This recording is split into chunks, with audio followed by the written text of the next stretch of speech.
Hi, good morning, everyone. Thank you for joining. This is Seeking Sustainability Live number 203.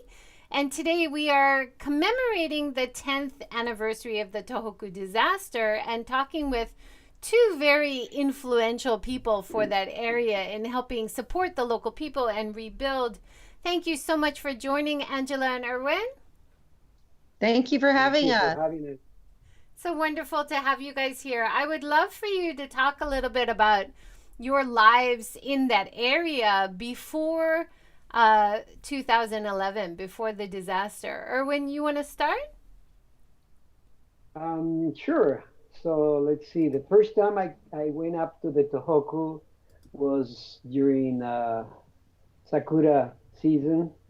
And I remember driving up there with my daughter Paula and some friends, some teenagers, and we went to Hirosaki, and I was amazed. It was so beautiful. It was so green. And I just, for until that time, my only image of the sakura was maybe Ueno Park in Tokyo, which is beautiful in its way, but nothing compares to just the raw power of nature anyway.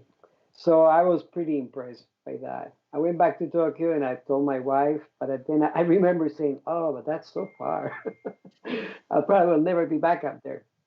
But anyway, to make a long story short, we end up there and we opened a school, a kindergarten, an international English school, and we were there for 10 years. And so we went up and down the Tohoku area, Sendai, the coast, and I got very used to that area. I love that. I love this area, the countryside, the nature, the waters, the air, the food, the people are amazing. Anyway, so we had been there for about 10 or some years, or I forget exactly. But anyway, when the disaster struck, that was where we were. And at that time, I remember Paula was living in Amori with her husband and one of her daughters. And one of my sons was married, living in Sendai, and the rest of them were living in Tokyo. Angela, do you want to talk a little bit about what you knew of the area before the disaster? So, as you mentioned, as my dad mentioned, it's very far away. So, my memories are sitting with my dad driving the car down from Aomori to Tokyo with one of those old atlas maps and like helping him navigate. And we were always trying to find. My dad does not like traffic or any he was traffic of any sort. So we were always trying to find shortcuts or like these bypass roads. So I have these fond memories of looking at the maps, and of course, as I'm doing that, I'm reading the names of all these towns. So when the disaster happened, that was the first thing that struck me as I started to see these names come up on the news, and it kind of triggered these memories in me. And I was like, oh, it's that area. Um, Other than that, although Aomori is so beautiful, it snows a lot. So for a teenager, I was kind of half glass empty sort of point of view on Aomori. Although now I do, what my dad said is so true. It's just one of the most beautiful spaces I've seen in Japan. Do you want to talk a little bit about where you were and what you did when you heard about the disaster, or when you want to start? Sure. So it was a Friday. It was about 2:46 in the afternoon, and we felt this incredible jolt, and it kept on going and going and going, and we could hardly walk. I was at home, working at home. My wife Judy was at the school. They all ran out in the street. They were holding onto the pole. People couldn't walk. Anyway, it was the most amazing and impacting experience I've ever had. And right away, the power went out, so we were quite unprepared. We didn't have any batteries, we didn't have a radio. Anyway, we tried to call people. There's no way to get a hold of anything. But then, by people were streaming or whatever, the news were coming online, actually from overseas.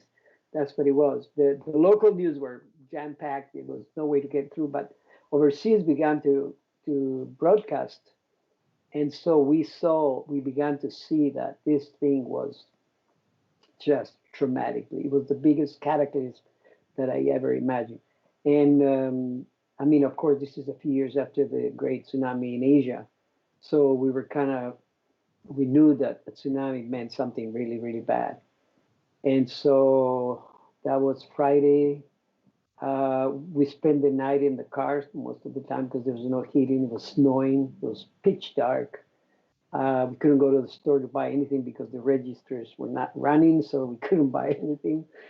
So it was traumatic. And then the next day we got a phone call from a friend that said that the city hall had called them and they were looking for a driver or somebody to drive and translate these two Norwegian journalists that were up here, because by that time Tokyo airport were chaos and there was no way. The only way to fly into Japan was either flying through Osaka or flying to the north. So these journalists had made it through the north, and they were waiting to get a ride or something. So we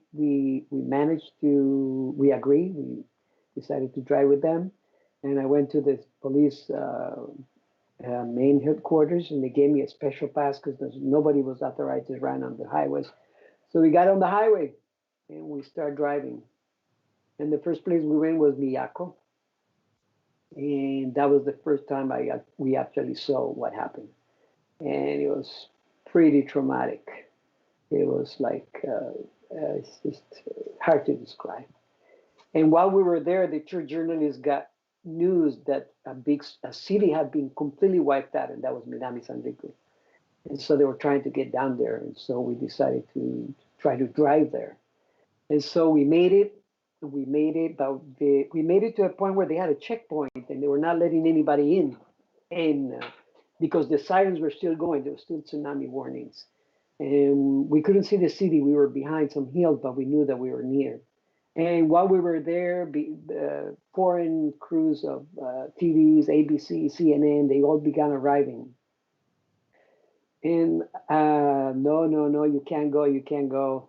And I don't know how, but this friend and I that we were driving, these two journalists, decided to talk to some people there. And for some reason, they let us go through. So we drove into the Minami Sanriku.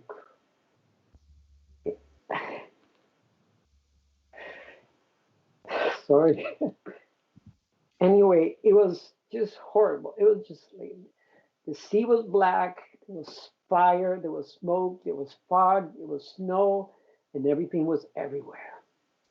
And this eerie silence, except for the sirens. And just imagine everything from everywhere, everywhere. You could see toys, personal items. You could see it was just, anyway, traumatic. I felt like my soul was being sucked out.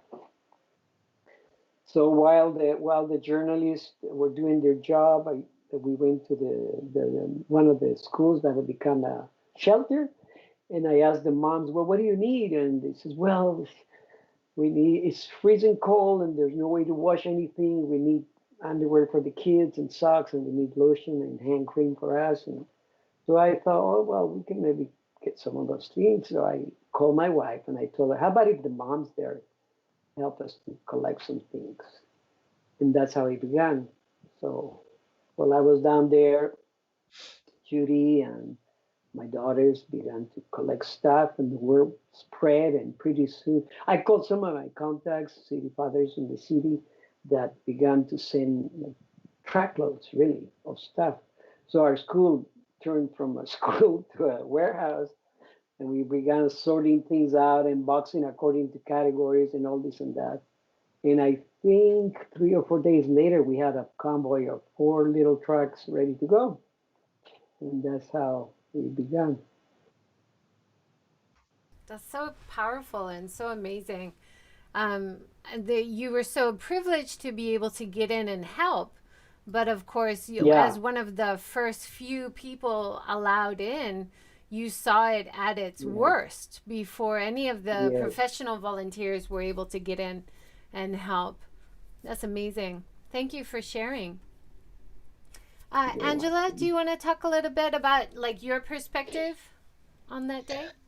So the story where dad is hears from the survivors and calls mom, that was the day I got the call from my sister, Paula, who was there. I think this was the 14th of March. And I had been in Tokyo and I was with my older brother. We had sort of, evacuated to his home.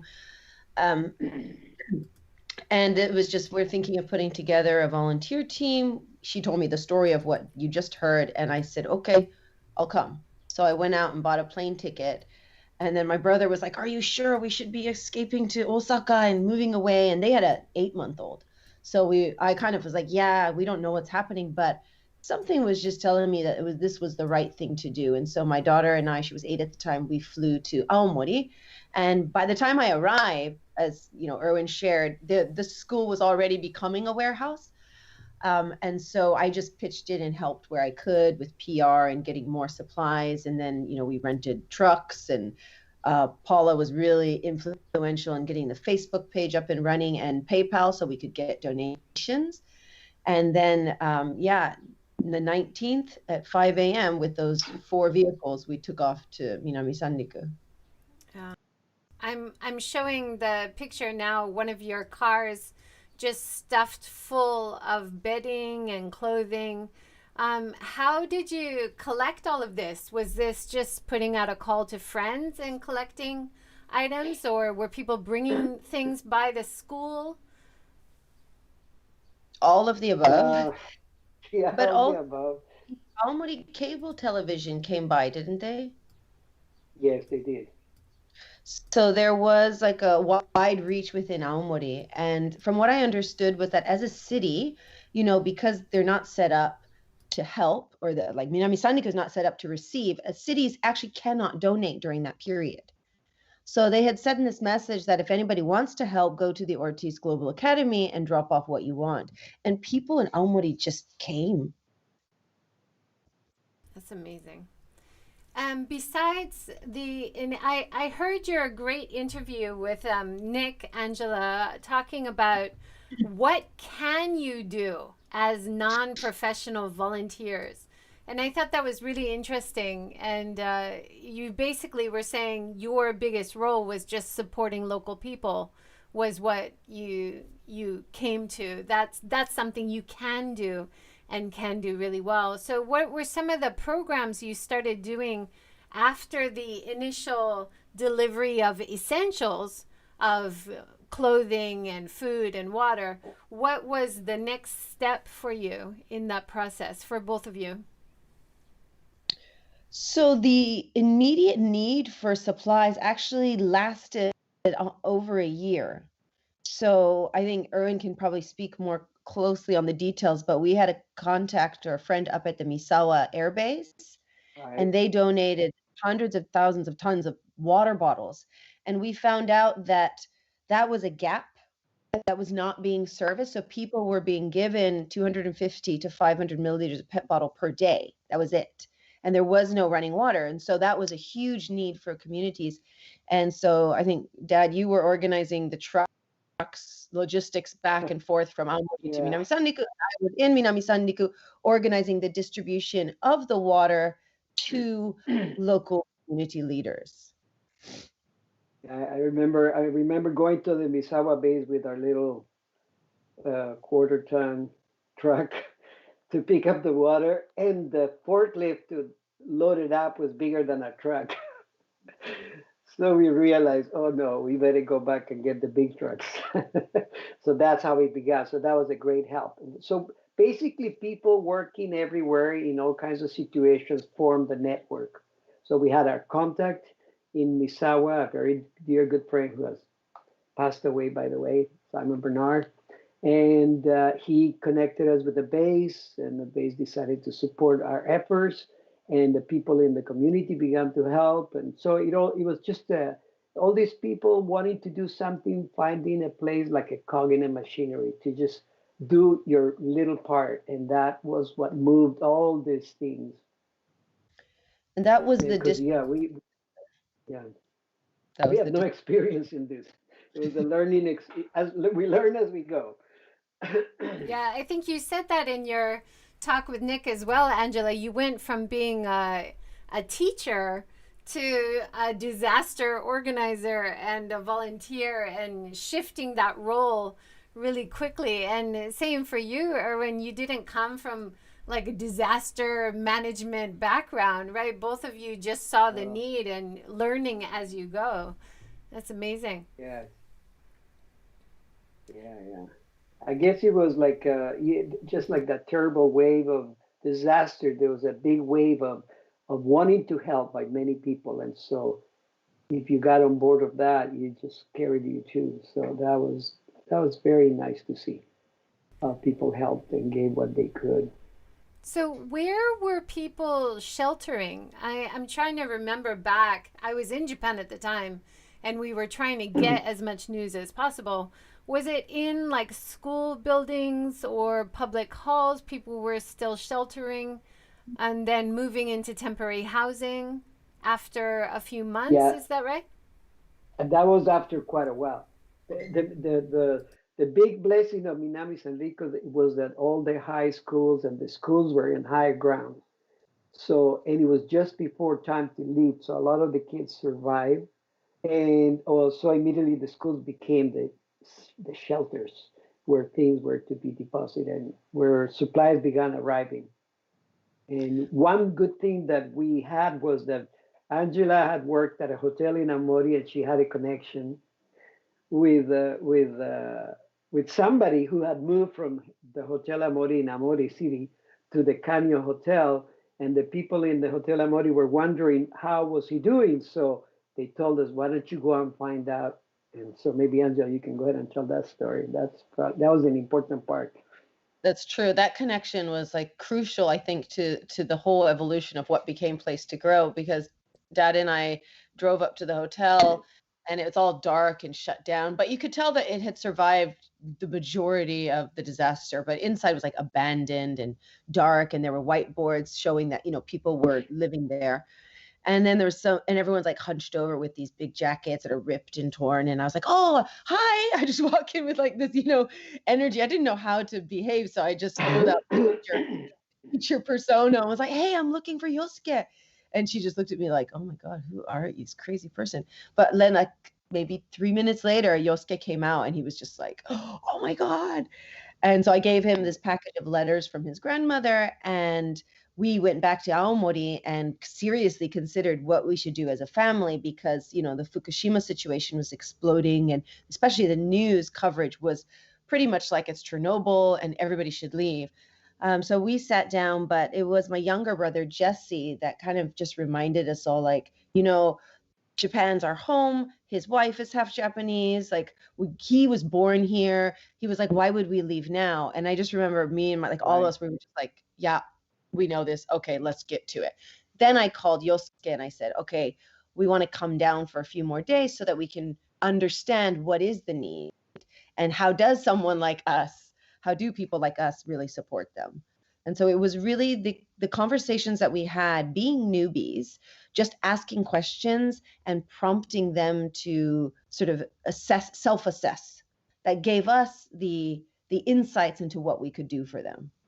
And then, as Erwin said, suddenly within a few weeks around us started to form this massive network that spanned the globe, really, of people saying, how can we support? Here's donations. What can we send?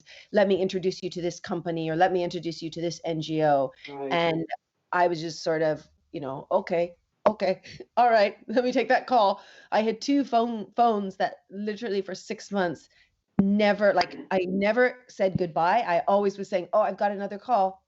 Got another call. It was pretty intense. Oh. Yeah. When did you get the idea that, well, let's do something special for these people? Let's try to plan a Christmas event, because I think in the following years it took almost a whole year to create Santa Soul Train, which we'll talk about later. But even in this first year, you created quite a big Christmas event. That's amazing. Can you talk about that a little bit? So, as I mentioned, the first project in 2011 was the distribution system, and this was in partnership with local leaders. So, somewhere, I don't even remember, sometime not that like early in the year, it must have been November or December, or sorry, or October. And I remember just feeling like God, what can we do to cheer them up? Because what had happened was everyone had moved. So like the Hotel Caño itself became a shelter. And I remember working there and hearing people really depressed and just so much sadness, and they're drinking, and they're just, it was such a painful space to be, because it's such a beautiful hotel, beautiful panoramic view of the sea, but now it's a panoramic view of all your loss. And this really impacted them. So we were just like, okay, how do we cheer them up? And growing up in Aomori, our family, dad and mom, they always threw just the best Christmas parties. And I would bring my friends, and they would tell me like, oh, it's like going to another country for a day. That was my memory of like, okay, why I wanted to do a Christmas party. Do you remember anything else, Dad? No, I think I don't know, a spontaneous explosion of what to do, and the idea came up, and I remember, Misawa again provided the Yeah. turkeys, and we got this chef from Amori to come and help us, and everybody began pitching in, and I work as an advisor for this Japanese company that deals with hotels and restaurants. So they lend me their ovens. So we began we began cooking turkeys. Yeah. And we got a band coming, two bands or three bands. There was like three bands. Just people there was a choir from Amori that wanted to go down, so they went down there too. So anyway, that's how it began. And the first And party it was was 125 people. right. Get like local guests and maybe 20 or 25 volunteers, mostly from Sendai, some from Tokyo, and then from Aomori. And I just remember the moment the band started playing, and suddenly these old grandfathers and grandmothers were Yeah. on their feet dancing. And I mean, like, I didn't even expect this from, Japanese people who live in Tokyo, and they were just so happy, laughing and dancing and hugging. And we had like these young volunteers from Sendai University students dancing with, 80-year-old grandmothers. And it was just so joyous, that I think, well, for us anyway, but I think I've said this before, like, I never thought that project would continue. I thought that was just a one-off, and it was just something fun to cheer them up. And then when we moved into 2012, but I think that also helped us realize that, this kind of emotional support is actually really valuable. And it's something that us as, let's say, emergency response or professionals can do. And so we started to do monthly events, actually, in 2012, 2013, monthly events, just bringing the families together. And we would have birthday cakes for all the children, because they don't have homes and spaces to celebrate their birthday. So we'd have joint birthday parties. We would do games. We even would do themes, like we had Irish Day, we had the British Day, we did the American Day. And I remember the old ladies going, oh yeah, the American sweets are much sweeter than the British scones, for example. And these conversations, we were facilitating that space where they could let loose and smile and laugh and reconnect. And I think something very interesting is that I remember the connections that you had, Angela, or I don't know how we got people to donate beers, wines. Different companies began pouring things in, and so the local people began experiencing another world, really, because it was like their world was taken away. It was gone. There was nothing left. But here, all of a sudden, this outpouring of care and practical support from people from all over the world was flooding in and kind of helping them to kind of feel that they're not alone, and that not what was taken away was being replaced by something in some, in a small manner, kind of help them. So that reminds I remember me. the old people that you were mentioning, because we had some beer donated from Ireland, and they were sitting in there at the table reading the label in English of these beers, and they were all like, wow.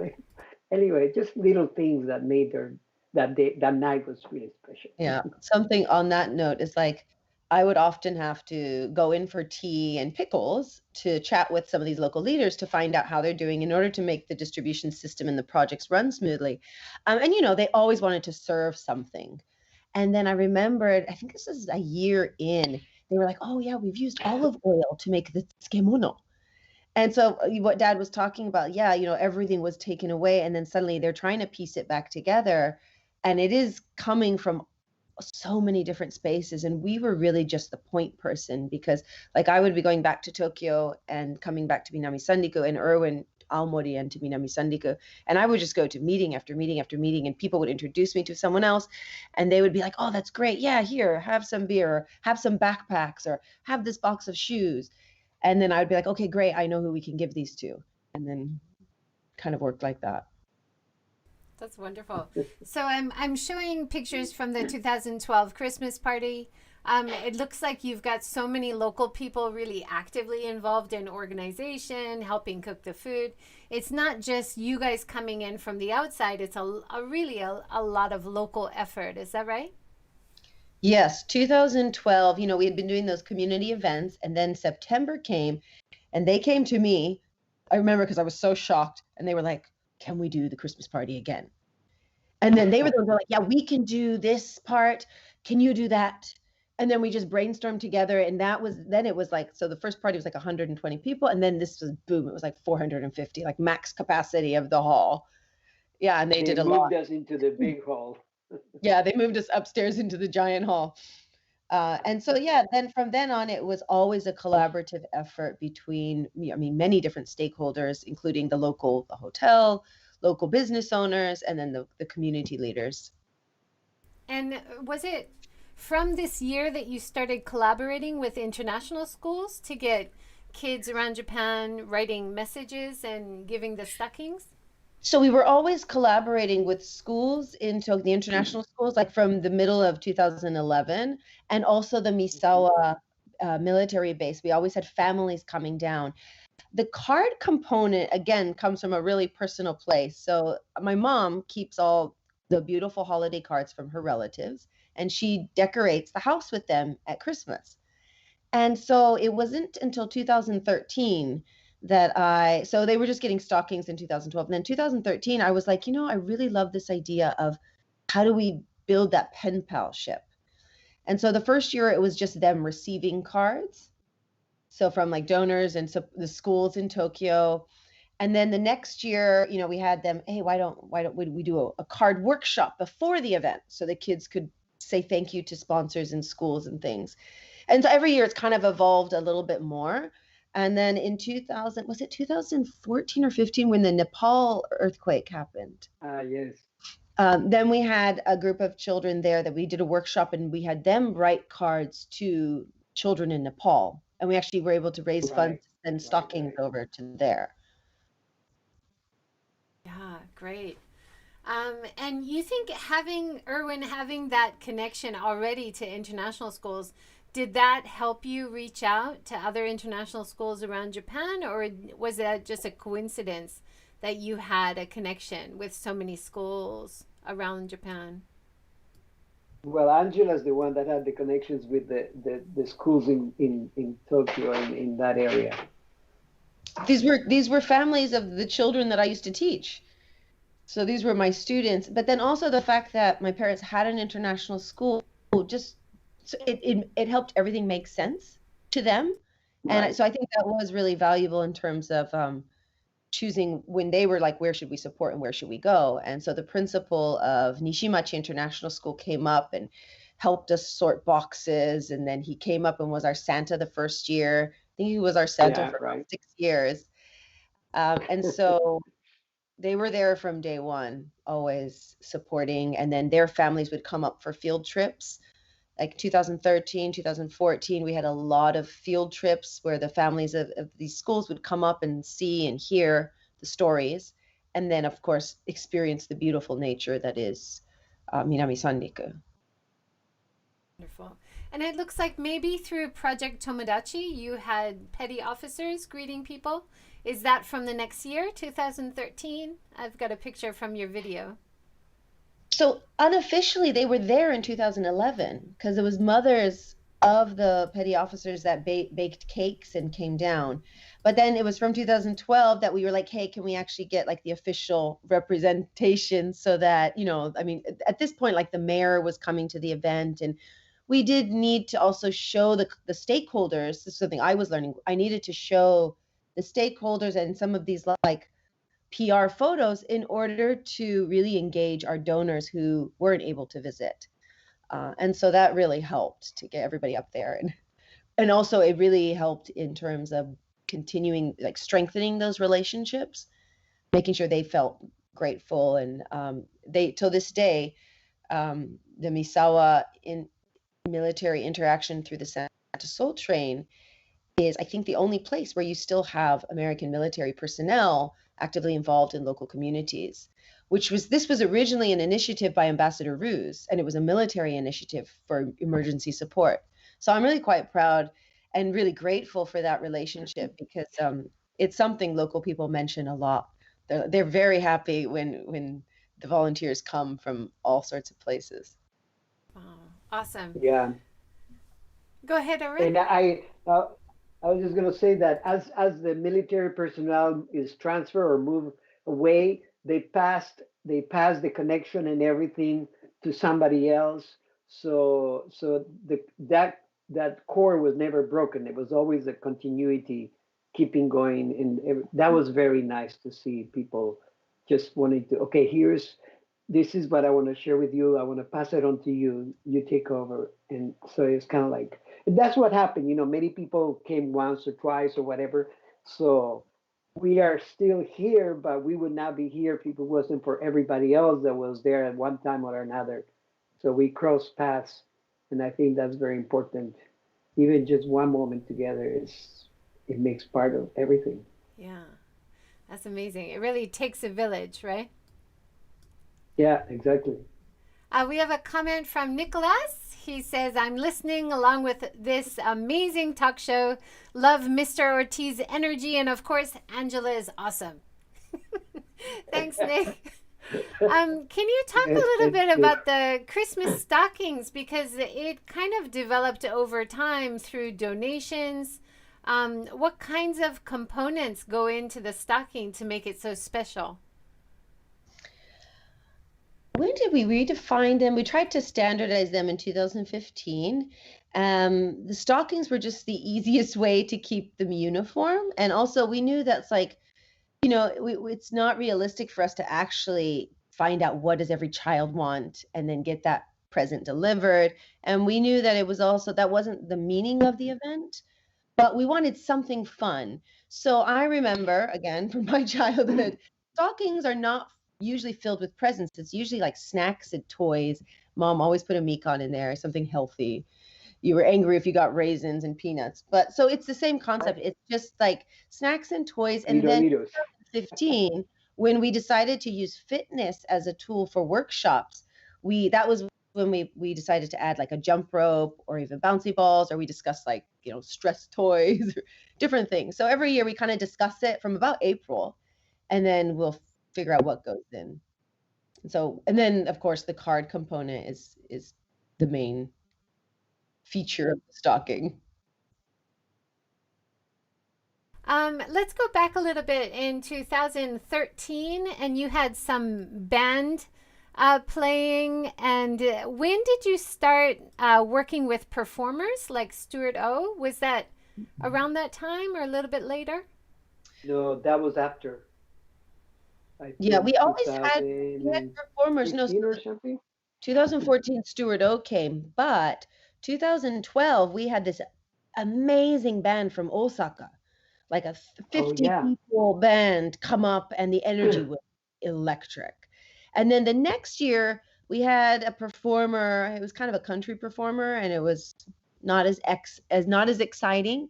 And then 2014 Stuart O came up, and we were just like, oh my goodness. That's when the train, like the Soul Train, took off, and we were very grateful to like that he was just as excited. Like he was like, this is a great opportunity for me. It's such a win-win. And then I think it was that year as well that I was introduced to Hayami Yu. And she really Right. wanted to do something. And the people that live in this area, they're all big fans of hers from, a long time ago. So when she came up, they were just like, oh, super happy. So we kind of had something for everyone. The elderly residents, they really appreciated like Hayami Yu, and we have another performer called Charlie who sings enka. And then they were like, we just want Stuart O. So he's been part of it since. He's got so much great energy. It looks like in 2014 you were working with some farmers, Green Farmers Association. Is that right? That is correct. Dad, I remember you driving down the first tractor for this project. Ah, yeah, I Yeah. So this remember that. started actually 2012, and we were supporting some local farmers trying to reclaim their land. And then we were able to get funding from the British Chamber of Commerce and Refugees International and many other companies to buy the equipment. And then, it was buying the equipment for them and then helping them sell the produce locally. I mean, the main impact of this project, it really gave people not only something to do, like a purposeful meaning again, but also an income. So Yeah, we grew. because until that time, the farming kind of gone on the second burner or the back burner because the main industry was the sea related production, fishing or growing of the different sea products. So farming was there was a lot of fields that were abandoned, just left to become jungle again. And so when there was nothing to do in the sea, some people began saying, "Well, why don't we just get these fields back and running?" And so that's how we start. So we bought our first tractor here in Amori, and we drove it down there, and then it joined this other tractor that was from the 60s. I think it was all colorful and full of flowers. It was a Oh, hippie tractor. And So there then, was this orange yeah, tractor, go and ahead. so of course again we know nothing about farming or driving tractors, and it just so happened that there was this very nice young man from Canada. He was a volunteer, and he had grew up in a farm, and so he was the first one to that's right. teach us how to plow and to run a tractor to plow the land. Yeah, we So were that's going. how Remember those fields, Dad? I remember one field, it was like the local people were like, yeah, okay, if you want to, we'll give you this land. And people, because of the distribution system, we had built a really strong trust with the local leaders. So I remember one day was sitting around with me and my colleague Peter and two local gentlemen, one of whom was from the JA, or he was, so he is a Japan agricultural member. And we discussed the idea, and he was like, it's not impossible. It's not impossible if you really want to, but the farming know-how lies with members of the community who are 60 to 80 years old. So they can't go in there and chop down these trees and reclaim this land. So that's the gap we filled. So we just so happened to have this guy from Canada, and we just went in there and chainsaws and digging things up. And we had this volunteer from Yamagata who would come in her four-wheel Jeep and, tie a rope around the trunk and dig it out. And they would tell us what to do. Like, okay, we need this all chopped and then put this stuff on the ground and then do this. And then we would go in with volunteers and just do it. right. Because you would imagine, even around that time, what are we talking about, 3 years after 2011? Yeah. That it probably was still difficult to get supplies, food up to the area. So having some locally grown vegetables would have been such a great help to the local people, I imagine. Plus, it feels good to know that this is from a neighbor farm and thing. It's Right, kind of a right. sign of recovery too, isn't it? Yes, Yes. exactly. It's them being able to take care of themselves and their neighbors again, rather than just being given supplies. Now, Angela, The, was it around this time that you kind of shifted your career more and started providing CSR opportunities for companies to help Yeah. out with Place to Grow and to use it as their social impact part of their company mission? Is that right? Yeah, that's true. So in even 2012, 13, 14, I was sort of doing that, providing those opportunities, and they would come to Minami Sandiku and we would provide a volunteer weekend for them. And that's really when I first heard the term CSR and understood that, oh, CSR budgets are something that maybe we could tap into as an organization. But it wasn't until 2015 that I actually shifted the organization. We renamed it Place to Grow. We decided we didn't really have the resources to do all the farming initiative, the supplies initiatives, and the community building. So that's the point when my colleague and I, he took the farming project and launched it as a farming business. So it is now, to this day, it is now the largest producer of long onions in that area. And then I took the yeah, he ended up marrying a woman from Iwate, and they have a daughter now, and he's just part of the local community. It's By a the way, I wonderful. just got a package from him Did you? just Long this onion? morning. No, a box full of octopus. Yeah, that city is very famous for its octopus. Yeah, so I took Place to Grow and decided we would focus it on children's workshops and the Santa Soul Train, and we would keep that going. And so that's basically the portfolio that we have had these last 4, 5 years, 5 years. Oh my goodness. And Yeah. then from 2016, the main events that year would have been similar, building on what you've already established with the community. The main focus, the main event of the year, maybe Santa Soul Train. But were you also going up for regular activities as well through the year? Yeah, so every year in February, we go up there for a meeting with the local leaders and we figure out what is it that they need this year. Okay, how can we support? And then starting it, we don't often go in March because it's a very personal time for them. And so I've been to some of the events and it's very it's sad and beautiful at the Yeah. same time. But often we don't do an event that month because it's just not the right climate. And then from April through September, we have monthly workshops for the children. It could be art. There's a couple. It changes because as they've started to build the right spaces, we've had to move around. So it was like at an outdoor space, and then the next month it would be at a library, and the next month it's another community hall. And then the children that are involved in these workshops all come together from the different communities at the Santa Soul Train. So it's a bit like a reunion for all the families. Right. And Santa Soul Train is like the pinnacle event, and then we have a wonderful time, and then we say, thank you for this year. And we always sing the song Furusato, the Japanese sort of lullaby Furusato. We really wanted the children to feel like Minami Sanriku is like to remember why their grandparents love this town so much. And so we tried to make that like the event flow would recognize that.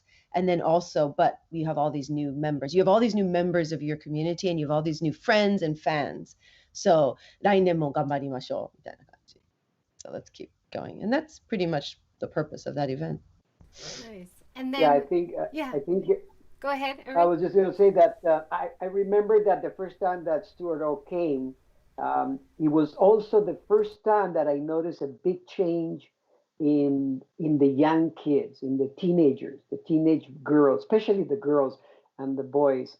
Before that time, every Christmas, everybody was a little bit kind of like under a cloud, and nobody really just nothing really. But on that particular year, I noticed the girls had their hairstyle. They were wearing oshare clothes. They were looking different. And then, of course, Stuart put on his show, and that was the perfect combination there. I But saw the the kids interesting really coming to. Yeah, the interesting thing was one of the moms told me later because I was like, because from that year also they started to perform on stage, so they were part of the event, and the moms was like, they would never get this opportunity. They're in the little dance club, right? She's like, and here they are performing in front of 500 people with foreigners in the crowd. And she was like, yeah, this is something we would never have dreamed of. So she's like, oh no, kochira koso, thank you so much. My daughter's having such a great time. That Right. was interesting. That was an interesting shift to how it evolved for the kids to look forward to performing, not just meeting Santa. Yeah. And I think it's the 2017 Santa Soul Train video on your YouTube channel. where you're talking with some local leaders, and they're saying it's a lot less people living here. A lot of the land is empty and not being rebuilt. So this kind of event, even just once a year, is something everybody's looking forward to. That it takes a lot of planning and organization on their part and your part, but it became kind of a centerpiece of your work there. Is that right? Yes. I have nothing to add. That was perfectly said. Yeah. Yes. So, did you notice that a lot in that area, that things weren't being rebuilt in a lot of areas? There is a lot more empty space.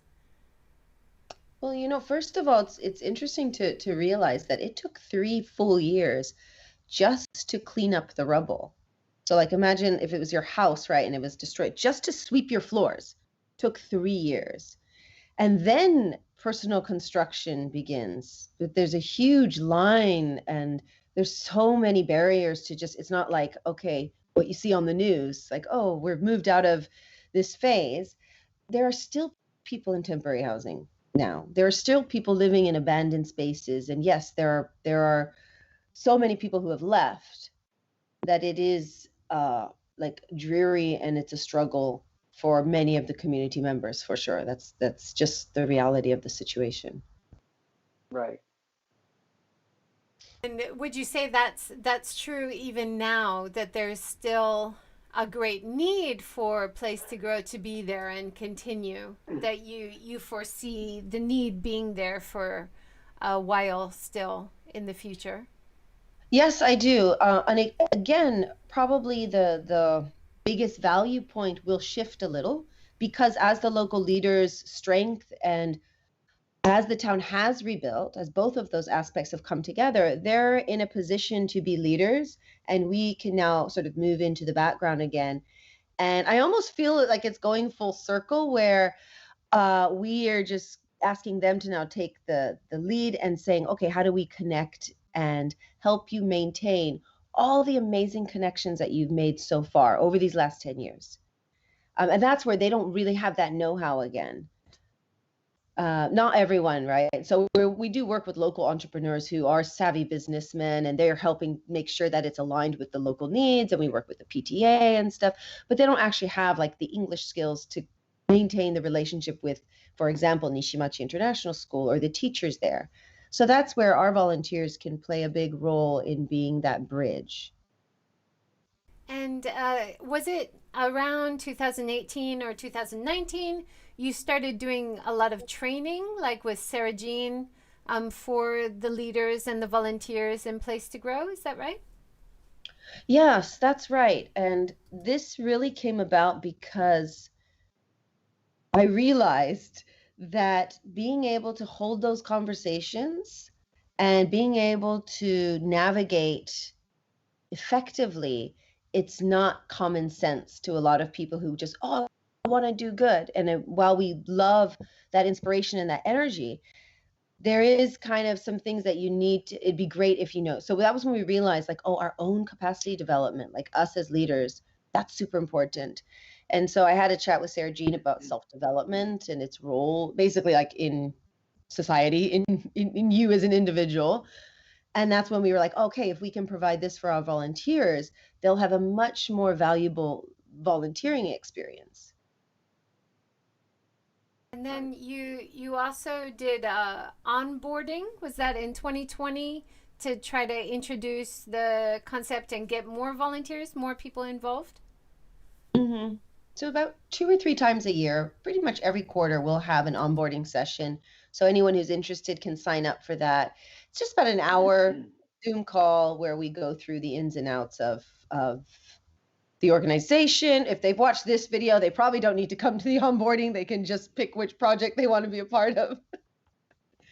Right. And then was it also 2020 that your book came out, Eight Principles? Yes, yeah, June of 2020. How to not mess it up is what I'm thinking of renaming it. It's really simple, just 8 principles that I learned over the 10 years that I think will help anybody to be a more effective leader.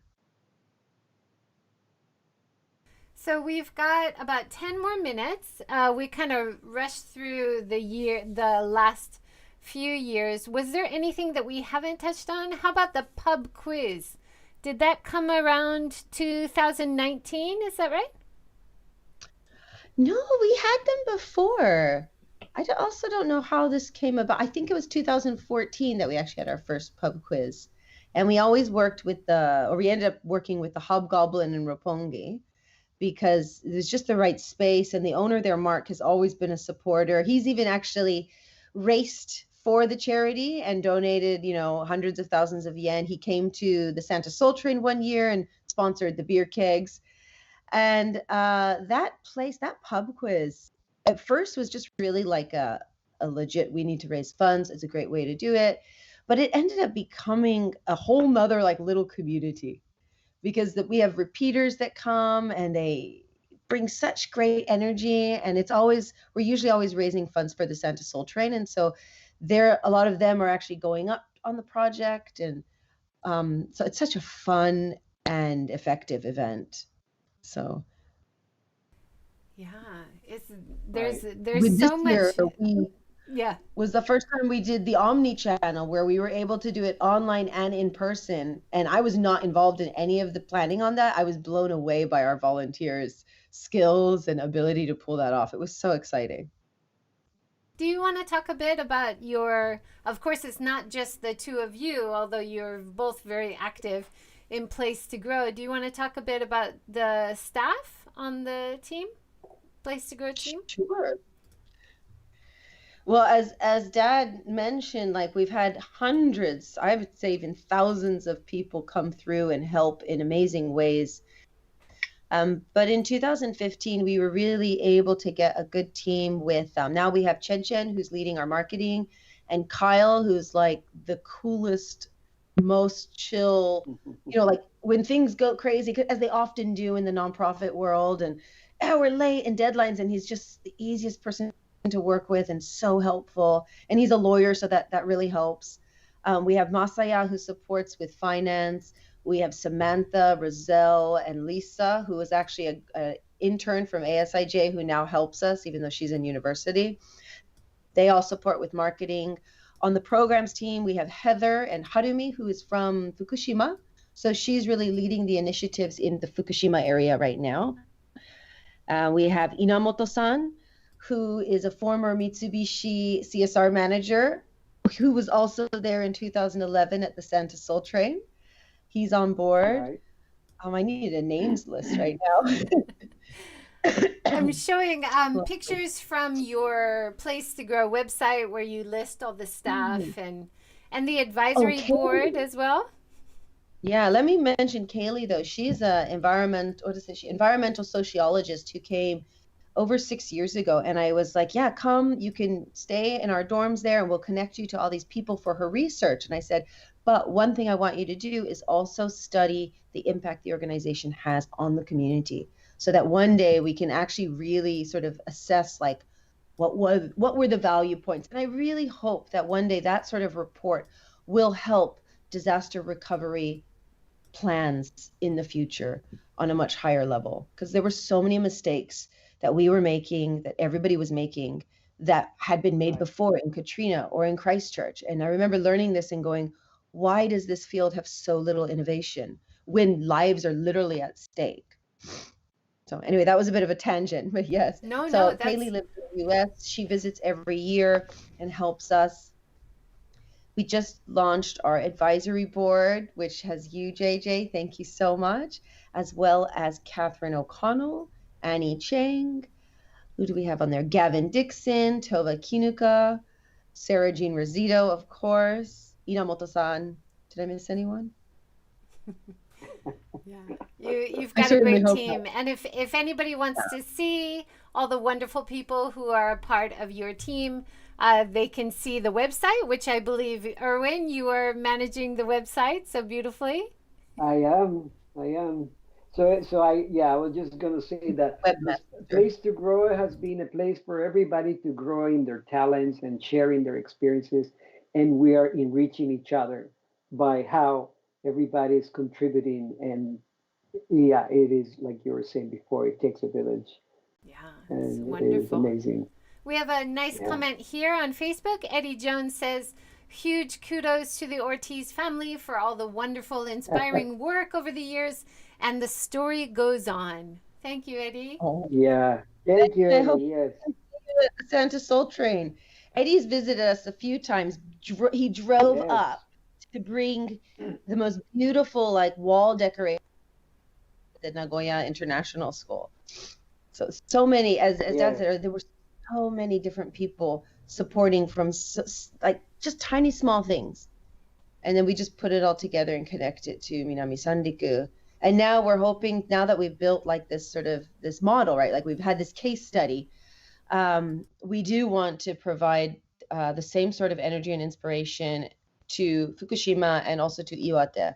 That's always been something that I've thought about, because I do believe that it's wonderful to have outside connections. They're very inspiring and they empower you, but really it is the connections to your neighbors and that ability to Right. support each other when you're closer to each other. That's actually the most important thing, because when push comes to shove, they're going to be right there, right? And so we I think part of Place to Grow was always about, we want to help rebuild these community, like positive connections within their new neighbors, because their town was gone, their community was gone, they're rebuilding it, and if even in a small way we can help make that new community a place of trust and joy, then I think that's a worthwhile, something worth supporting, and that's kind of why we're still here.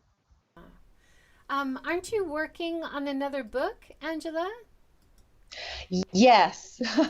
I'm working on a Oh. book that's more about like the drama of what we experienced. Like, I was on a podcast the other day, and as soon as I started talking about it, I like froze and I couldn't stop crying either. So I kind of want to delve into like, what was that like, and how did I manage to, because when I think about it now, I have a lot of blank spaces, that because they've just been covered up by all the work that needed to get done. But there were so many people I met, and there's a lot of stories of survivors that I would love to capture and share. That's And wonderful. We have just a few minutes.